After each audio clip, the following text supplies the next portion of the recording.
Welcome, bienvenue, benvenuti. Allez, encore une petite vidéo de présentation de mes achats que vous appréciez tant. Du moins, j'essaie de faire en sorte que vous les appréciez avec des choix vraiment assez variés, aussi bien dans les années que les éditions. Là, on va débuter avec un Blu-ray, en l'occurrence une édition espagnole d'un film vraiment que j'ai connu il y a très longtemps, il y a au moins 30 ans. Vraiment, je plaisante pas que je ne l'ai pas revu. Et je suis très très content de pouvoir enfin l'avoir. Je vais pouvoir à nouveau en profiter. Mes souvenirs sont assez lointains, mais voilà, c'est un film que j'aimais énormément et que j'espère toujours aimer. Que j'avais connu à l'époque sous le titre locatif de la VHS, Rockkill. Donc vous allez me voir venir, puisque le film en question est Trick or Treat, tout simplement. Une édition espagnole qui est avec notamment Gene Simmons.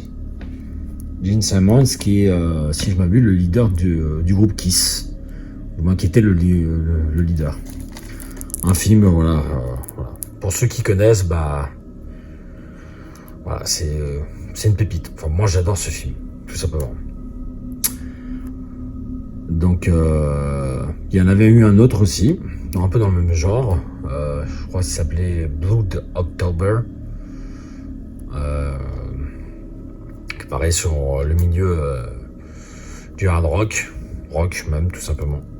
Donc, sur cette édition espagnole, vous avez la version française. Donc, pas de sous-titres, mais au moins, vous avez la version française, si ça intéresse les personnes. Voilà, et cette édition-là est sortie il y a quelques temps, quoi. Autre Blu-ray que j'ajoute à ma collection, là c'est en l'occurrence c'est un film que j'ai connu grâce à Terry, qui on l'a parlé à travers un échange, en l'occurrence Sneak Week. Voilà, ce petit slasher que lui il a vu, qui m'a recommandé. Donc le film malheureusement n'est pas sorti en France, comme souvent, mais je l'ai trouvé en Hollande et à un petit prix. En dessus, heureusement, heureusement il y a les sous-titres anglais. Donc si jamais vous voulez le voir et au moins comprendre quelque chose, parce que si je crois bien, c'est un film suédois, si je me trompe pas. Après, Terry qui connaît ce film me reprendra au cas où je dis une bêtise, mais voilà, au moins j'ai le sous-titre anglais et ça devrait faire l'affaire. Autre slasher, voilà, que je ne connais pas, je me suis laissé tenter. Bloody Summer, voilà.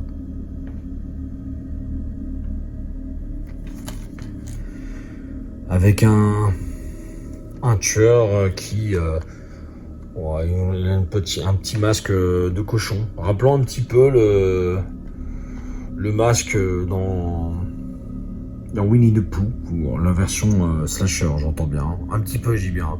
C'est un mélange entre ce masque là et celui-là dans The Hills, genre je me rappelle plus du film, enfin bref, qui pareil, c'était un survival dans le forêt, ça se passait, enfin bref. Et dessus, c'est une édition allemande et vous avez au moins la piste anglaise. Voilà. Donc film toujours inédit en France.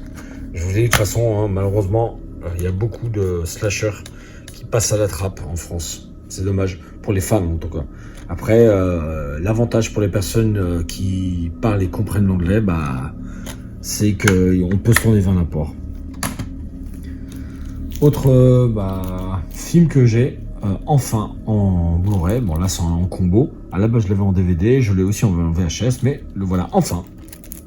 Les Tueurs de l'Éclipse. J'aime beaucoup ce film, vraiment. Voilà, en l'occurrence vous voyez qu'il est neuf sous blister, une édition française. Je pense que ça doit parler à certains.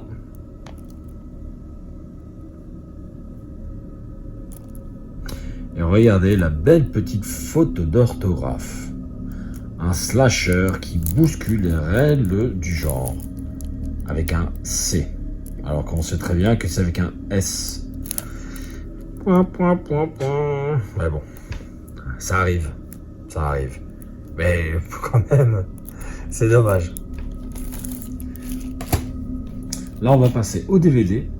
Alors là, en l'occurrence, ça va être avec un film que Steven, sur sa chaîne Chapkaman, m'avait partagé.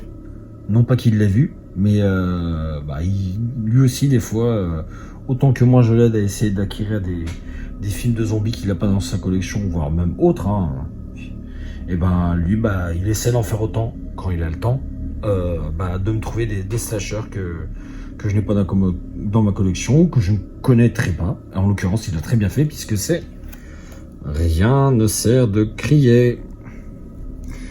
Voilà.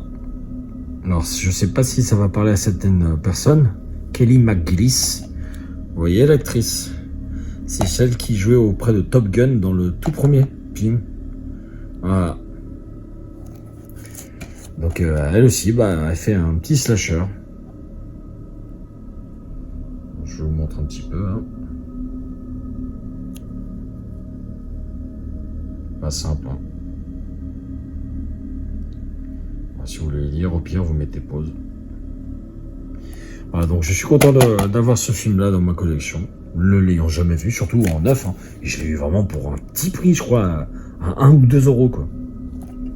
Donc ça mange pas de pain, comme on dit.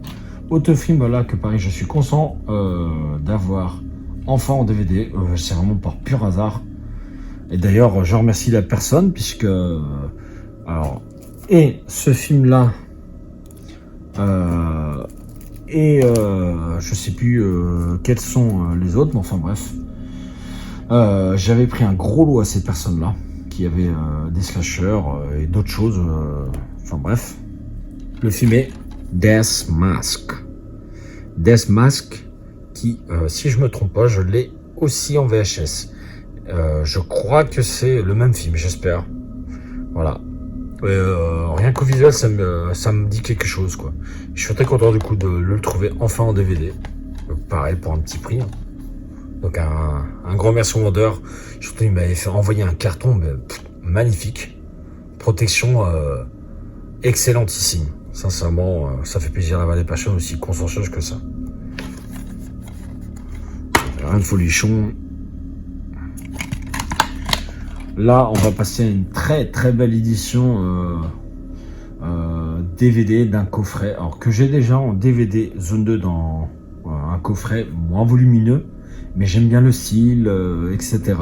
Je pense que d'ailleurs je vous ferai un unboxing si ça vous dit, pour que vous puissiez voir vraiment tous les petits détails de cette édition et pour quelle raison je l'aime beaucoup plus que l'édition française. Bon, chacun ayant son avantage et ses inconvénients.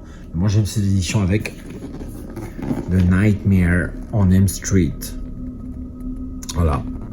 Alors, je sais pas si vous avez la possibilité de vous rendre compte, mais voilà. J'aime bien l'effet que tout ça en ressort. Voilà, ça me donne un petit côté relief, avec ce petit côté relief brillant là, de Freddy là, qui ressort. J'aime bien.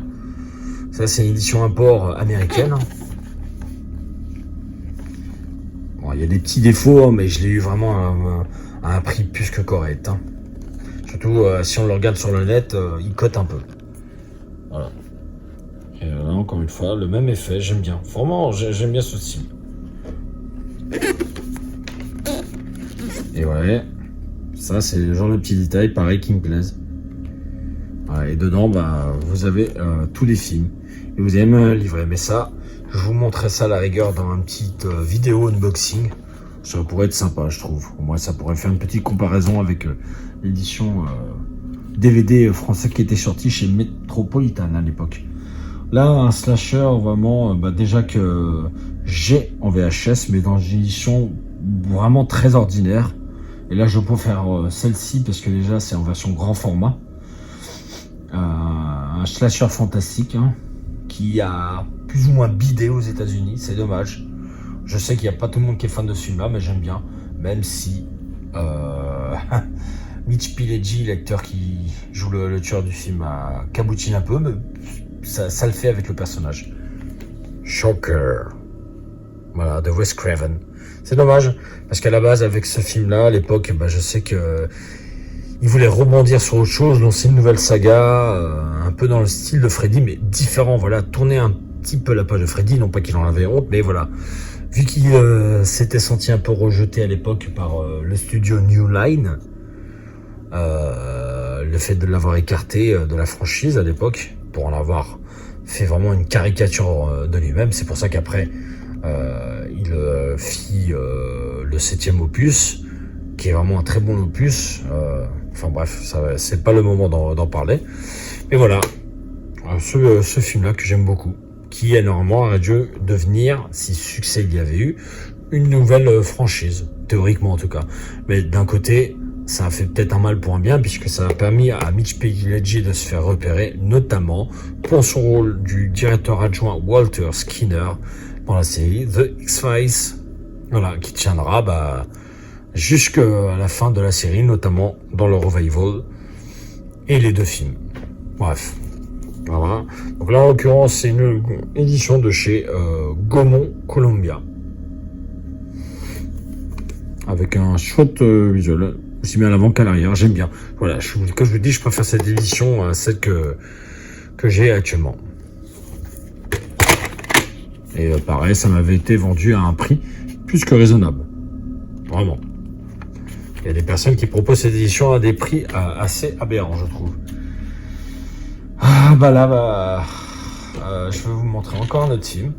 Un slasher qui m'est complètement méconnu, mais pareil, à force d'avoir des discussions avec des personnes, on en découvre encore. Séance de minuit. Voilà. Je sais pas si ça dit quelque chose à qui que ce soit là qui regardera cette vidéo. Moi, j'ai jamais vu, mais vraiment jamais vu. Voilà.